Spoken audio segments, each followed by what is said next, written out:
ನಮಸ್ಕಾರ ಸ್ನೇಹಿತರೆ, ಅಂಬಿಗರಿಂದ ನಾನು ಪ್ರಭುದೇ.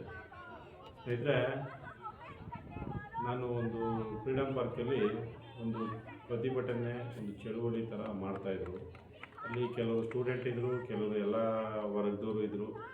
ಜೊತೆಗೆ ಏನಪ್ಪ ಅಲ್ಲಿ ವಿಶೇಷತೆ ಅಂತಂದರೆ, ಅಲ್ಲಿ 1-2% ಕನ್ನಡಿಗರಿದ್ರು ಅಂತ ಕಾಣ್ತದೆ. 98%ವರೆಗೂ ಅನ್ಯ ಭಾಷಿಗರು ಸ್ಟೂಡೆಂಟು, ನಮ್ಮ ರಾಜ್ಯದವರೆಗೂ ಕನ್ನಡಿಗರೇ ಇಲ್ಲದಂಥ ಒಂದು ಪ್ರತಿಭಟನೆ ಆಗಿತ್ತು ಅಂತಲೇ ಹೇಳ್ಬೋದು. ಏಕೆಂತಂದರೆ ಅಲ್ಲಿ ಒಂದು 21 ಜನ ವಿದ್ಯಾರ್ಥಿಗಳು ಆತ್ಮಹತ್ಯೆ ಮಾಡ್ಕೊಂಡಿರೋ ಕಾರಣ ಅದಕ್ಕೋಸ್ಕರ ಪ್ರೊಟೆಸ್ಟ್ ಮಾಡಿ ಸರ್ಕಾರದ ಗಮನ ಸೆಳೆಯೋಕ್ಕೋಸ್ಕರನೇ ಒಂದು ಏನಾಗ್ತಾರೆ, ನಮ್ಮಲ್ಲಿ ಪ್ರತಿಭಟನೆ ಮಾಡೋದು ಸ್ವತಂತ್ರ, ಎಲ್ಲರಿಗೂ ಸ್ವತಂತ್ರವಾಗಿ ಸಂವಿಧಾನದಲ್ಲಿ ಅವಕಾಶ ಮಾಡಿಕೊಟ್ಟಿದೆ. ಆದರೆ ಅಲ್ಲಿ ಪ್ರತಿಭಟನೆ ಹೇಗಿತ್ತು ಅಂತಂದರೆ, ಅಲ್ಲಿ ಹಿಂದೂ ದೇವ್ರನ್ನ ಹೀಯಾಳಿಸೋ ಥರ ಇತ್ತು.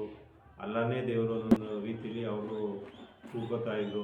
ಜೊತೆಗೆ ಯಾವ ರೀತಿ ಅಲ್ಲಿ ವ್ಯವಸ್ಥೆ ಹೇಗಿತ್ತು ಅಂತಂದರೆ, ಅವರು 120 ಅಲ್ಲಿ ಆತ್ಮಹತ್ಯೆ ಮಾಡ್ಕೊಂಡಂಥ 21 ಜನ ವಿದ್ಯಾರ್ಥಿಗಳ ಬಗ್ಗೆ ಈ ಸರ್ಕಾರದ ಗಮನ ತಂದು ಅವ್ರಿಗೇನಾದ್ರು ಅವ್ರ ಮನೆಯವರಿಗೆ ಹೀಗಾಗಿ ಈ ಥರ ಆಗಿ ಅವ್ರ ಮನೆಯವರು ಅವ್ರು ನಂಬ್ಕೊಂಡಿದ್ರು, ಅವ್ರು ಇಷ್ಟೊಂದು ಓದಿಸಿದ್ರು, ಈಗ ಅವ್ರು 21 ಜನ ವಿದ್ಯಾರ್ಥಿಗಳು ಆತ್ಮಹತ್ಯೆ ಮಾಡ್ಕೊಂಡಿದ್ದಾರೆ.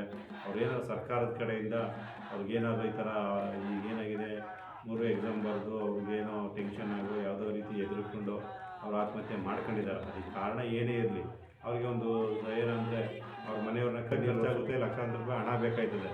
ಇವತ್ತು ಆ ವಿದ್ಯಾರ್ಥಿಗಳು ಮಾಡ್ತಾರಂಥ ಚಳುವಳಿಗೆ ಆರ್ಥಿಕ ನೆರವು ಎಲ್ಲಿ ಗೊತ್ತೈತೆ ಅಂತ ಗೊತ್ತಿಲ್ಲ ಅಂತ ಅಲ್ಲಿ ಒಂದು ಸುವ್ಯವಸ್ಥಿತವಾಗಿ ಬಂದಂಥವ್ರಿಗೆ ನೀರು ಕೊಡೋದೇ ಆಗಲಿ, ಒಂದು ಬಿಸ್ಕೆಟ್ ಕೊಡೋದೇ ಆಗಲಿ, ಒಂದು ಜ್ಯೂಸ್ ಕೊಡೋದೇ ಆಗಲಿ ಕಾರ್ಯಕ್ರಮ ಇಟ್ಕೊಂಡು, ಜೊತೆಗೆ ಅಲ್ಲಿ ಬಂದಂಥ ಎಲ್ಲರಿಗೂ ಉಚಿತವಾಗಿ ಎಲ್ಲರಿಗೂ ಕೊಟ್ಕೊಂಡು ಸಣ್ಣ ಪುಟ್ಟ ಆಹಾರನ ಎಲ್ಲ ಒದಗಿಸ್ಕೊಡ್ತಿದ್ದಾರೆ. ಅದು ಬೆಂಬಲ. ಯಾಕೆಂದರೆ ಸ್ಟೂಡೆಂಟ್ಗಳಿಗೆ ಇಲ್ಲಿ ಯಾವುದೇ ಕಾರಣಕ್ಕೂ ಒಬ್ಬ ಸ್ಟೂಡೆಂಟು ಹಣನ ಈ ರೀತಿ ನೀರು ಥರ ಖರ್ಚು ಮಾಡೋಕ್ಕೆ ಸಾಧ್ಯ ಇಲ್ಲ. ಆದರೆ ಇವ್ರ ಹಿಂದೆ ಯಾರೋ ಇದ್ದಾರೆ ಒಟ್ಟಿನಲ್ಲಂತೂ ಸತ್ಯ. ಅದು ಯಾರು ಅಂತ ಈಗಲೇ ಗೊತ್ತಾಗಲ್ಲ.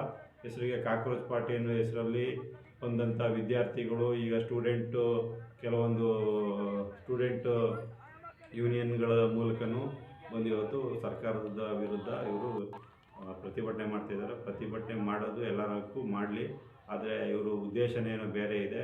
ಹಿಂದೂ ದೇವರನ್ನ ಅವಹೇಳನ ಮಾಡೋದು, ಈ ಥರದ್ದೆಲ್ಲ ಮಾಡ್ತಿದ್ದಾರೆ.